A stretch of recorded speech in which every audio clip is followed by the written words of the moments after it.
From First Paw Media, sponsored by First Paw Coffee Company, this is the Dog Driver Show. Visit our website at dogworksradio.com. Now here are your hosts, Robert Forto and Parto.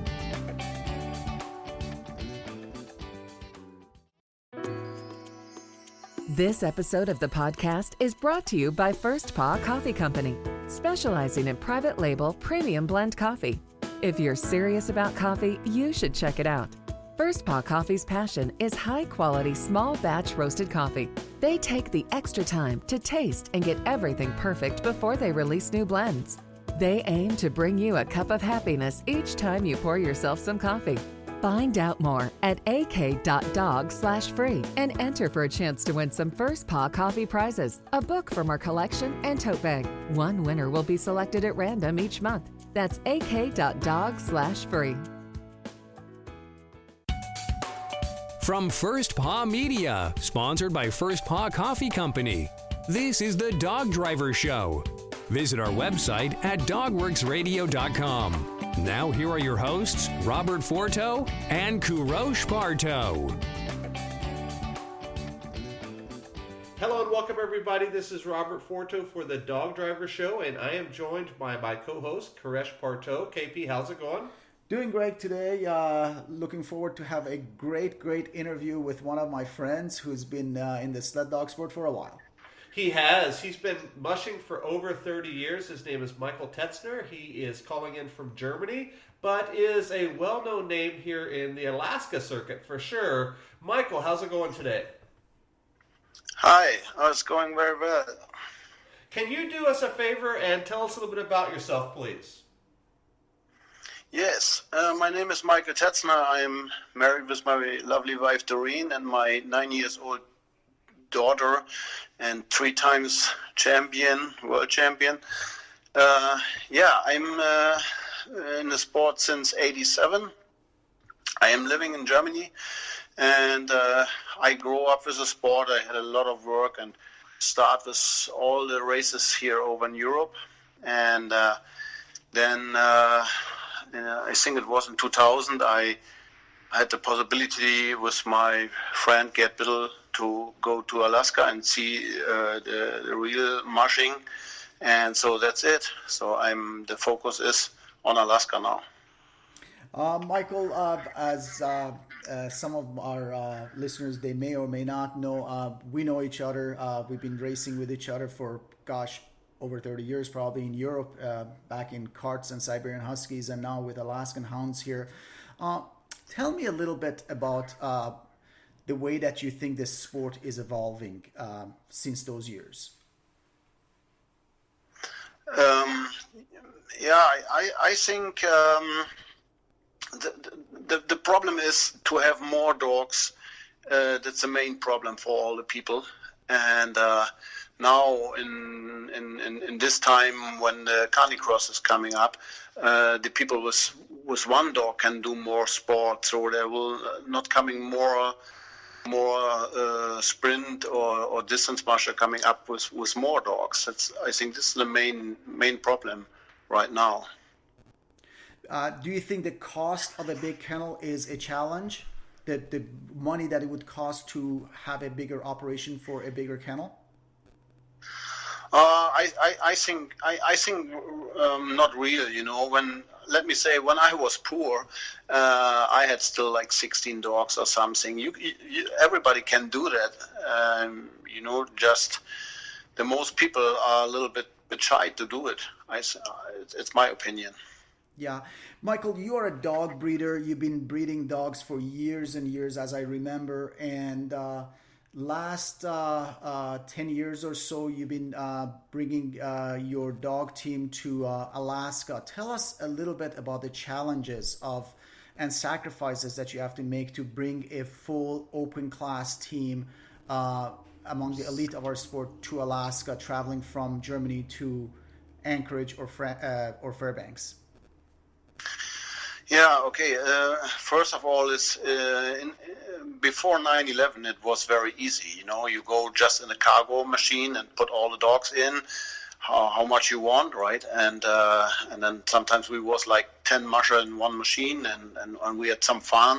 We fly over the pole, and we fly only like 6-7 hours. It was very easy, and you can fly to Fairbanks or you can fly to Anchorage.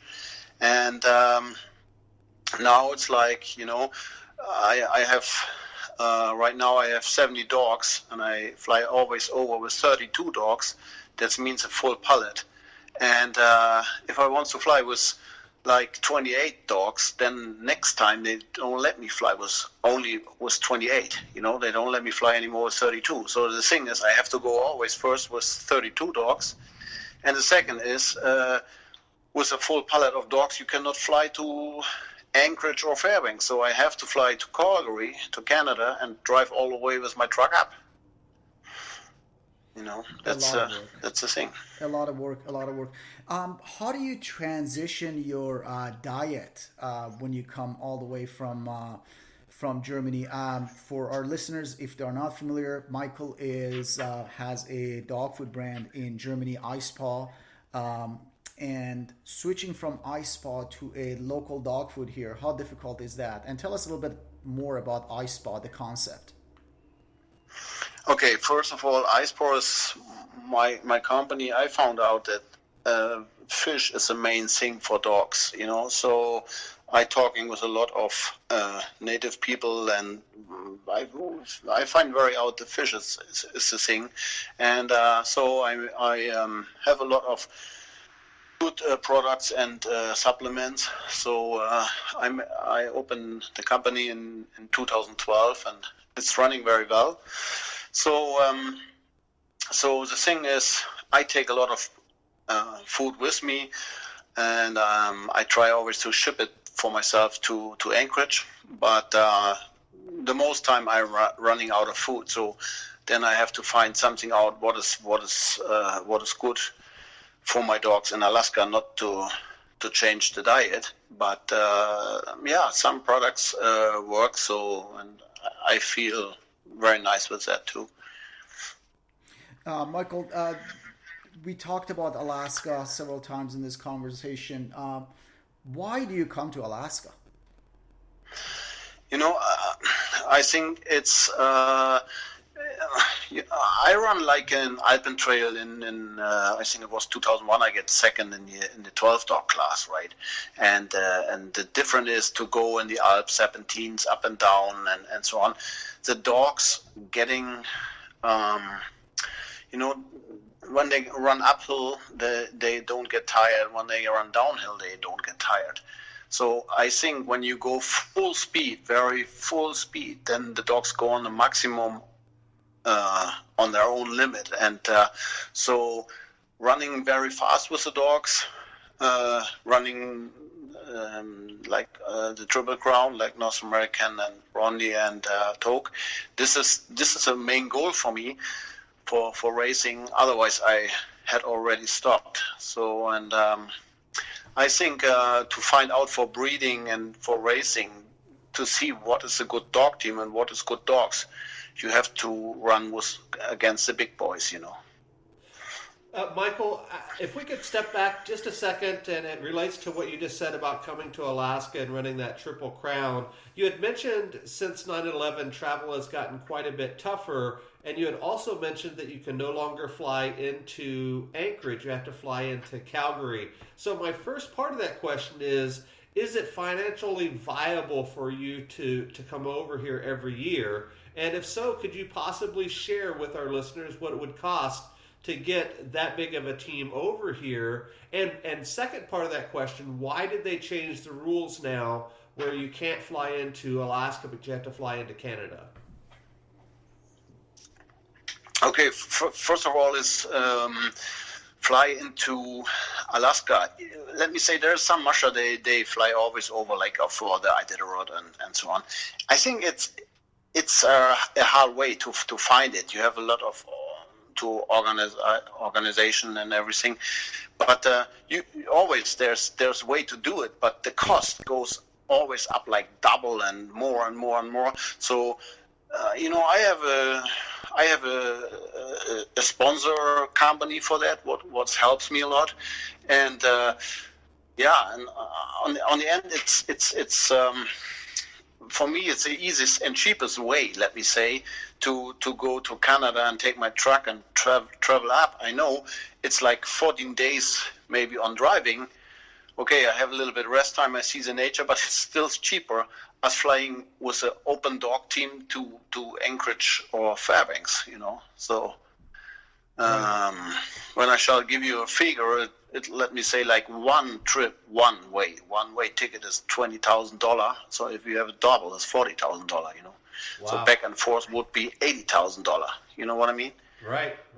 And of course you have to have a heck of a dog team to be able to justify that, whether you're winning or coming in second or third or whatever. So just a recreational team definitely could not do that, could they?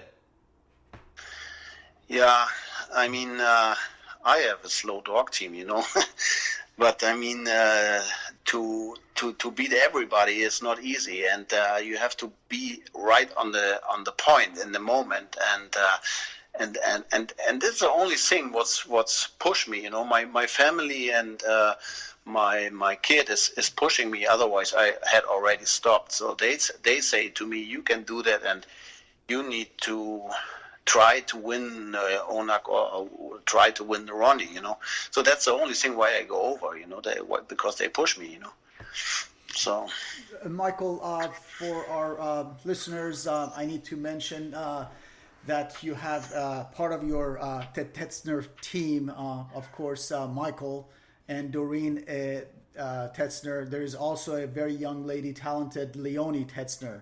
Tell us a little bit about Leonie. She is 9 years old, 3 times junior world champion, and extremely competitive. How did she got raised in the sled dog sport in your family like this? Yeah. Okay. First of all, was when I get training sometimes in Norway. Then when she was born, I just put her always in the sled.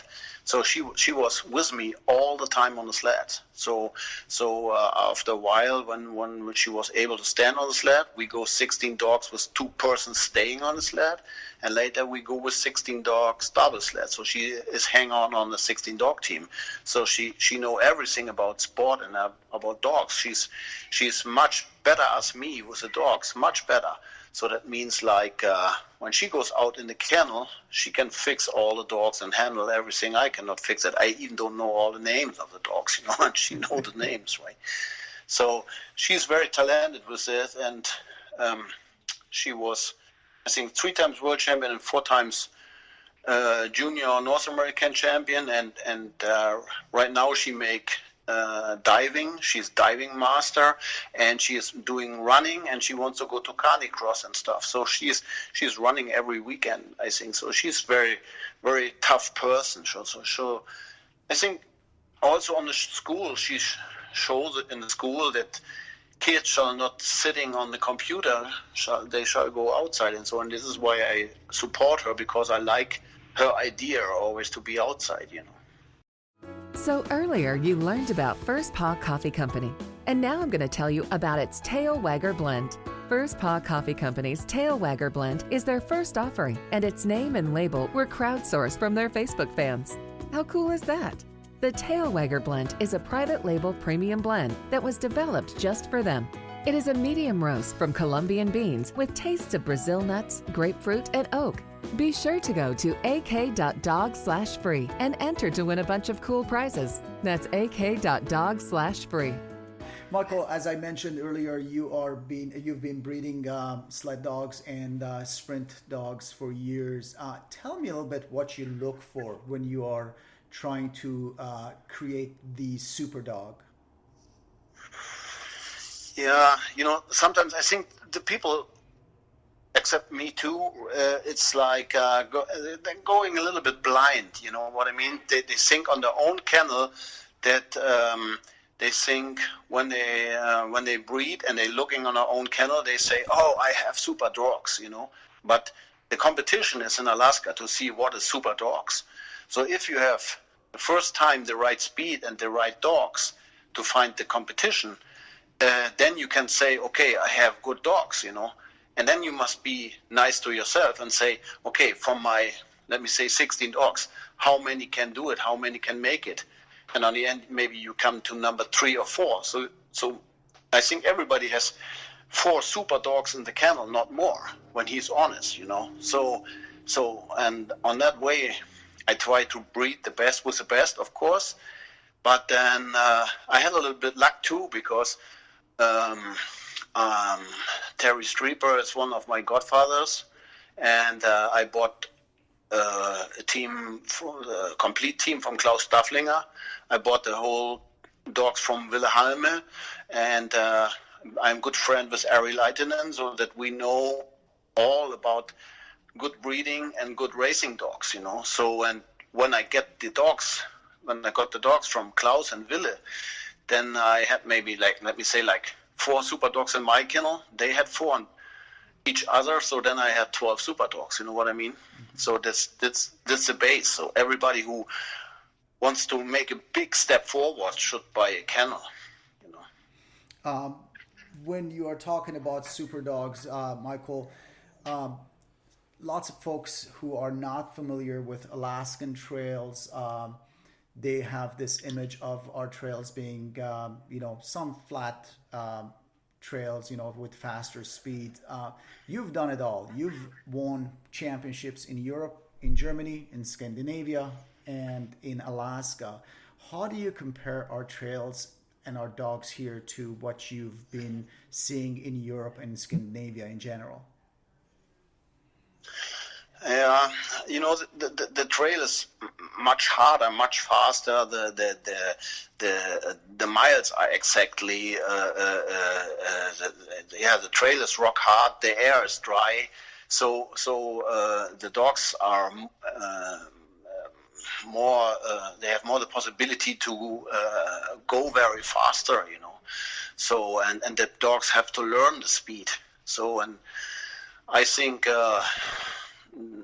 The level on the top it's more as 22 miles per hour, right? And this is the end in Europe, So you don't see you think that dogs are different also in Europe, Michael? I mean, since you've been coming to Alaska, you're trying to produce a different type of dogs for our racing in Alaska, or you are maintaining the same program you had when you were racing Alpine Trial or just European Championships there? That's a good question, because in Europe the most dogs is hounds, like European hounds, Scandinavian hounds, and so on, and they have less husky inside. So the nature of a let me say like a Greyster or German Shorter, the nature is not pulling. You know what I mean? So the main thing is the dogs must learn pull. This is not in the body, in the head from the dog. So if you breed with European hounds and go back to nice Alaskan Husky lines, then you will have better dogs. But so more higher the hound is, that you a worse dog you get. I 100% agree with you. We've seen the same thing here through our program, that the higher percentage hounds, higher percentage desert hounds or greyhound, they have to learn to become a sled dog, and it takes a little bit longer than your typical Alaskan Husky who've been bred for thousands of years to pull a sled behind. Michael, tell me a little bit about your sponsors and who are behind your operations as a whole.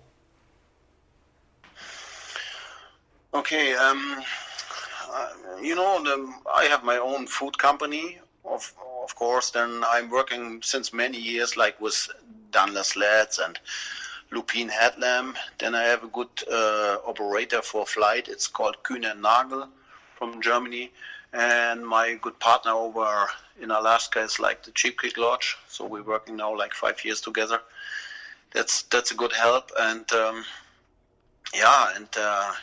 little bit I'm sponsoring my own But if you do a big project like what we do, it's like now it's September, so I have to book the next flights now if I want to be there in December, and I have to organize the flight, the tickets for the wet station and all that stuff, and the food and everything what I want over there, right? So it's you need to be a little bit talented in that, otherwise it's not easy. And also at home, I need a good handler who taking care of the rest of the dogs, right? So, and the game is that you mostly need to find every year a new one, right? So Yeah. that's the main. The another thing that maybe our listeners they are not familiar with is you are also maintaining the sled dog trails at the Montana Creek track north of Willow. How difficult is that thing, and how difficult is maintaining a trail system which is 16 to 20 miles long? You're funny because I go on working my ass away every time when I'm over there, because I think the dogs must run on a perfect trail, and the only thing what I not like in Alaska is that moose, going always on the trail after 5 minutes and destroy all the work, But I like perfect trails, and they are in Eagle River, super nice trails, and so I try the same over there. But it would be nicer if we had a little bit more help and more understanding from the rest of Alaska that there's a place, let me say this, the fastest trails on the world, if they go there and help there too, so. I agree with you, Michael. I laughed when you said the moose. I remember, and our listeners, they should know about that. Michael and Doreen and Leonie, they spend hours and hours, and then they come back, and there are like 500 million moose holes right in the middle of the trail, and they go back with shovels, and they just pack all these holes again, and it's a never-ending battle to maintain a super fast and hard pack and competitive trail. I do the same thing for Chugiak, but we have less moose than you guys you have in Montana Creek for sure. Definitely. Yeah, and then you think last year they was a little bit too bad to me, and so I was thinking I have to shoot one with a rubber bullet with a shotgun, but just when he wants to kick me from the sled, I take the gun out of the sled, and then the gun fall in two pieces, So I mean, sometimes it's bad time, huh? Yeah. So, Michael, what are your objectives this year? What are you planning to go to do this year? Same as usual? Yeah. I try always to listen what's going around, and I was in 2017 in Toronto, because always I think, maybe there's a better trail, maybe better idea, or go. The one year I go the Grand Odyssey and so on, and I tell you what, it's like maybe I'm too old for that, but I think I like fast trails and speed, and okay, I can handle a moose, but the rest is I don't like that anymore. Soft trails and danger trails, I don't like that. So Rendezvous and Onak and Tok as your three top objectives this year? Like every year, yes. So, and one point is, of course, to beat strippers, to beat you, to beat Kenny, and so on. That's on the list, Of course. Michael, I have a couple of other questions before we run out of time. I'm really intrigued about what you said about your daughter. I believe you said she's 9 years old. Is that right? Yes, she's 9. So you had also talked about her doing very well in school, but spending this amount of time in Alaska, does she travel with you or does she stay at home? No, we have nobody home, so she's always coming with us. And so the school program is like, the deal for school is she must learn better as all the other ones, So, and in the school, she's always in top 5, and then this has allowed her to travel, And the thing in the school is that's not easy. And so we have the teachers on Skype, and we writing emails, and they're writing tests with her. But I can tell you one thing: when a person is school teaching from only one person, like from my wife or from me, then the kid learn a lot. So, and also for us in Germany, she goes over there and learning talking English. So yeah, she's one of the best in school, you know. So is she getting a German education or an American education, or a little bit of both? No, it's German, but I think her English is after 3 months always very, very super well, you know. So she's the best. She's going talking in theater, and she's a speaker in theater, because when there's an English theater, she talk, you know, because she can speak English so well. She sounds like a great kid, and I think you're the 7th or 8th person that we've interviewed here on the Dog Driver Show now. Just about all of you guys have talked about the future of mushing, of course, being the juniors, and how they're going to be the next level of our sport. And I think that your daughter is going to be a fine representative of that. And I think we'll probably hear her name on that Fur Rondy Championship or the ONAC or the TOC in years to come. Do you agree? Yeah, I'm agree, and I think I will be if I'm not running anymore, I will be her trainer for sure, you know. So excellent. All right, Michael, we have time for one last question. I always ask it to all of our guests, and that is, if somebody were to come to you and ask for one piece of advice, they're just getting involved in the sport, whether they're doing juniors or canicross or open or Iditarod or whatever, what would be that advice that you'd give that person? I think the first, you know, the main thing what I lost in time is that it's opened my eyes when I run the Alpen Trail, you know. So I running around with 6 dog, with 8 dog, with open class and so on, but the Alpen Trail opened my eyes, you know. So I think if someone wants to go faster in that sport to see something, then you should go a double sling with an open class driver. Excellent. Very good. KP, anything else? No, Michael, wanted to thank you for your time, buddy. I really, really appreciated all the information you gave to our listeners, and wish you a safe travel to Alaska this year, and we'll see you on the trail, bud. Okay, have a good one. Thank you. On behalf of my co-host today, Koresh Parto, this is Robert Forto for The Dog Driver. We will see you guys next time. Goodbye. This episode of the podcast is sponsored by First Paw Coffee Company. Learn more at firstpaw.coffee. From First Paw Media, this is the Dog Driver Show. We hope you enjoyed this podcast, and we invite you to subscribe in Apple Podcasts, Spotify, Stitcher, or wherever you get your podcasts. You'll find a link on the episode notes. You can tap or swipe on the episode cover art, and you can see some offers from our sponsors. You can support our show by supporting them. If you like what you have heard, we would love it if you could give us a 5-star rating and tell your friends how to subscribe too.